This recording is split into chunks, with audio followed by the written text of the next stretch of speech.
Good morning sa lahat. Tara, basa na tayo ng ating libro guys. Magandang balita, Biblia.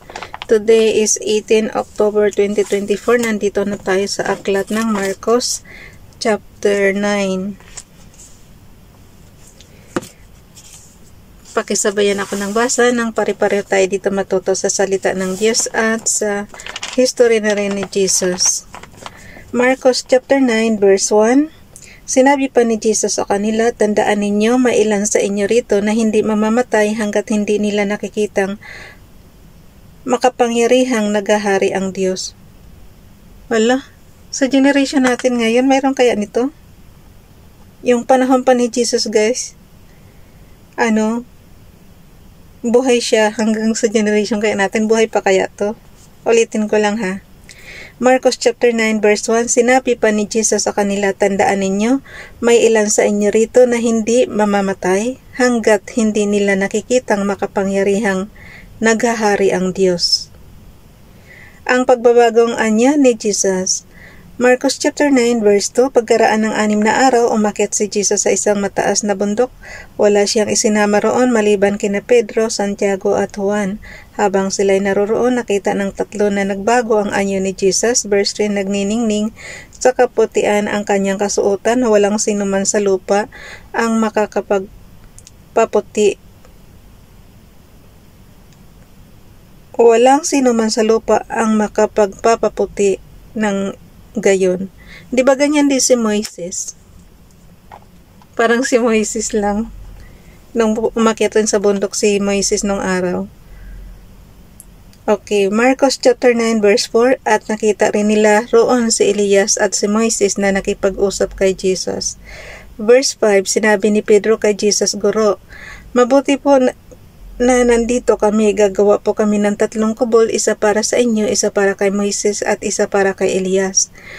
Verse 6, nasabi ito ni Pedro sapagkat sila ay takot na takot.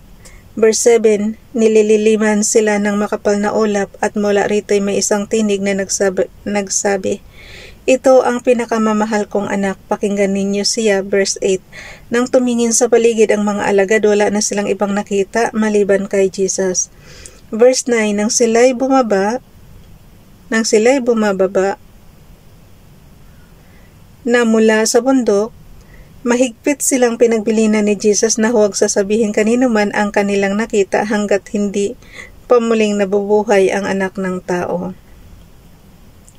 Verse 10, sinunod nila ang tagbiling ito, ngunit sila'y nagtanungan sa isa't isa kung ano ang kahulugan ng sinabi niyang muling pagkabuhay. Verse 11, at tinanong nila si Jesus, bakit po sinasabi ng mga tagapagturo ng kautusan na dapat munang dumating si Elias? Verse 12, tumugon siya, darating nga muna si Elias upang ihanda ang lahat ng bagay, ngunit bakit sinasabi din sa kasulatan na ang anak ng tao'y hahamakin at magtitiis ng maraming hirap? Verse 13, subalit sinasabi ko sa inyo, dumating na nga si Elias at ginawa sa kanya ng mga tao ang nais nila ayon sa nasusulat tungkol sa kanya.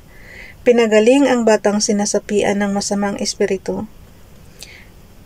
Marcos chapter 9 verse 14, nang magbalik sila, naratnan nila ang ibang mga alagad na napapaligiran ng napakaraming tao, gayon din ng mga tagapagturo ng kautusan na nakikipagtalo sa kanila. Verse 15, nang makita si Jesus ng mga tao, nagulat sila at patakbo nilang sinalubong upang batiin si Jesus. Verse 16, tinanong ni Jesus ang kanyang mga alagad, ano ang inyong pinagtatalunan? Verse 17, sumagot ang isa mula sa karamihan, Guro, dinala ko po rito sa inyo ang aking anak na lalaki dahil siya ay sinasapian ng masamang espiritu at hindi makapagsalita. Verse 18, tuwing siya ay sinasapian nito, siya ay binangabuwal, bumubula ang kanyang bibig, nagngangalit ang kanyang mga ngipin, at siya ay naninigas. Hiniling ko po sa inyong mga alagad na palayasin nila ang masamang espiritu, ngunit hindi nila ito mapalayas.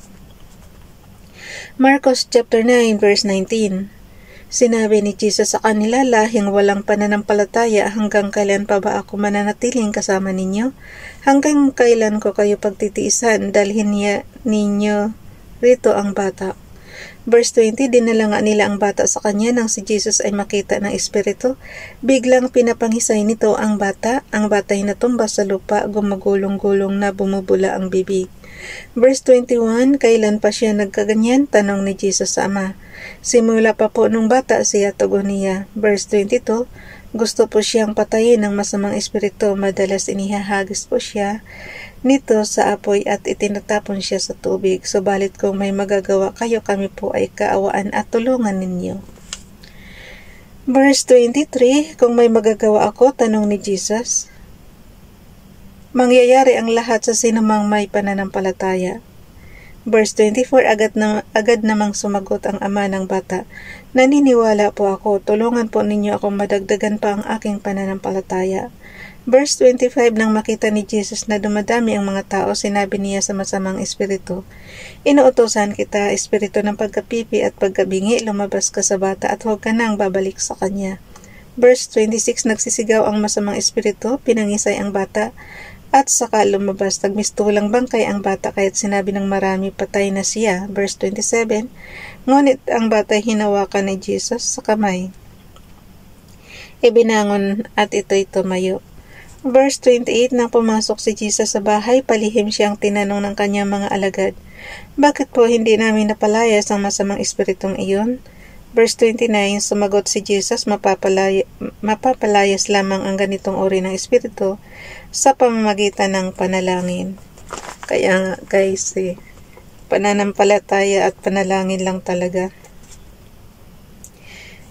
Anumang sakit, siyempre, kailangan din natin magpasuri sa doktor. Pero anumang sakit, samahan nyo ng pananampalataya at saka dasal na gumaling kayo. Kasi nasa faith nga yan. Kahit pa anong gamot na iniinom nyo, kung wala naman kayong faith na gagaling kayo, hindi talaga kayo gagaling. So, kailangan manampalataya kayo na gagaling kayo. Sabi nga, kung ano yung binabanggit ng bibig mo, yun ang mangyayari. Muling binanggit ni Jesus ang kanyang pagkamatay at muling pagkabuhay. Marcos chapter 9 verse 30, pag-alis nila roon, nagdaan sila sa Galilea. Ayaw niyang malaman ng mga tao ang kanyang kinaroroonan. Verse 31, dahil tinuturoan niya noon ang kanyang mga alagad na ang anak ng tao ay ipagkakanulo sa mga tao at patayin, ngunit siya mabubuhay muli pagkatapos ng 3 araw. Verse 32, ngunit hindi nila nauunawaan ang kanyang sinabi at natatakot din naman silang magtanong sa kanya. Ang pinakadakila. Marcos chapter 9 verse 33, dumating sila sa Capernaum nang sila ay nasa bahay na tinanong ni Jesus ang kanyang mga alagad, ano ang pinagtatalunan ninyo sa daan? Verse 34, hindi sila makasagot sapagkat ang pinagtatalunan nila ay kung sino sa kanila ang pinakadakila. Verse 35, naupo si Jesus, tinawag ang 12 at sinabi sa kanila, ang sino mang nagnanais maging una ay dapat maging huli sa lahat at maging lingkod ng lahat. Verse 36, tinawag niya ang isang maliit na bata at pinatayo sa harapan nila. Pagkatapos, kinalong niya ito at sinabi sa kanyang mga alagad. Verse 37, ang sino mang tumatanggap sa isang maliit na batang tulad nito, alang-alang sa aking pangalan ay tumatanggap sa akin, at ang sino mang tumatanggap sa akin ay hindi lamang ako ang kanyang tinatanggap, kundi pati na rin ang nagsugo sa akin. So, ibig sabihin guys, may isinugo si Jesus ni Father God. Kapana, opinion ko lang yan ha, kasi ang linaw-linaw nakalagay, hindi lamang ako ang kanyang tinatanggap, kundi pati na rin ang nagsugo sa akin. So, kapag tinanggap mo si Jesus, tinatanggap mo na rin si Father God. Kapanig natin ang hindi laban sa atin. Awan ko sa inyo guys kung paano nyo yan intindihan, basta ako yan ang pagkaintindi ko. Yung nagsugo kay Jesus is yung si Father God. Kaya lang lagi ko talagang tinatanong, Father God, sino po ba ang naglikha sa inyo? Kasi naroroon na siya simula't-simula pa nang gawin niya itong earth saka yung universe. Talagang nandyan na siya. So, lagi kong tinatanong, Father God, sino po ba ang naglikha sa inyo? Napakalalim lagi ng tanong ko na yan.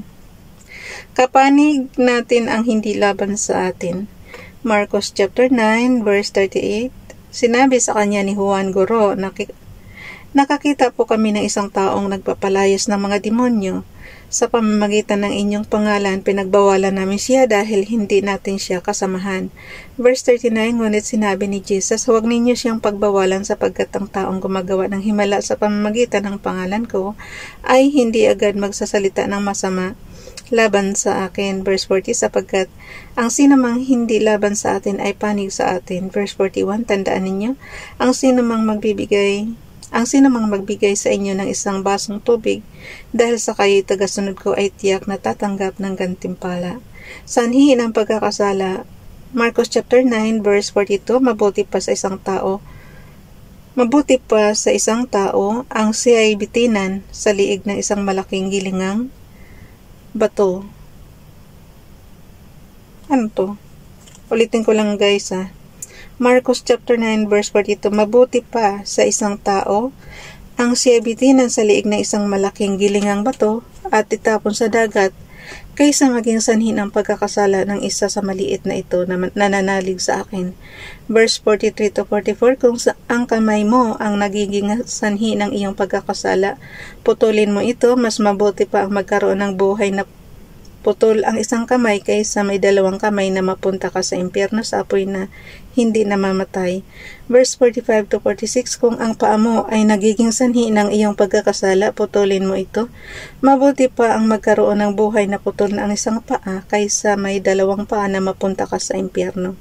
Verse 47, at kung ang isang mata mo ay nagiging sanhi ng iyong pagkakasala, dukitin mo ito.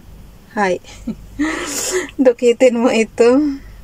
Ang lupit naman. Tingnan mo muna guys. Yung verse 47.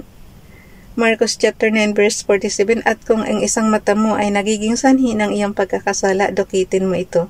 Mabuti pang pumasok ka sa kaharian ng Diyos na kulang ang isang mata kaysa may dalawang matang itapon ka sa impyerno. Verse 48. Do'y hindi namamatay ang mga uod at ang apoy. Kaya nga ayaw ko ng second life eh. Kaya tingnan mo yung description guys oh. Pagka makasalanan ka, tingnan mo yung description ng ng mapupuntahan mong impyerno. Verse 48, do'y hindi namamatay ang mga uod at ang apoy. So yun, ihahagis ka sa ganun. Ay nako. Verse 49, sapagkat ang bawat isa'y dadalisayin sa apoy. Verse 50, mabuti ang asin, ngunit kung ang asin ay mawala na ng alat, paano pa ito mapapaalat muli? Maging kagaya kayo ng asin at mamuhay kayong mapayapa sa isa't isa. Hi Father God, kung pwede lang wala ng second life. Kaya nga guys, kasi dito sa earth, na tayo, nagtitiis na tayo, tapos kung ganyan pa yung mapupuntahan natin sa second life, yung hindi namamatay ang uod tsaka yung apoy, di ba kadiri, tapos masusunog ka. Ano ba yan? Kaya ayaw ko talaga ng second life, Father God. Ay nako. Okay, dito, bukas na itong chapter 10. Bye everyone, God bless.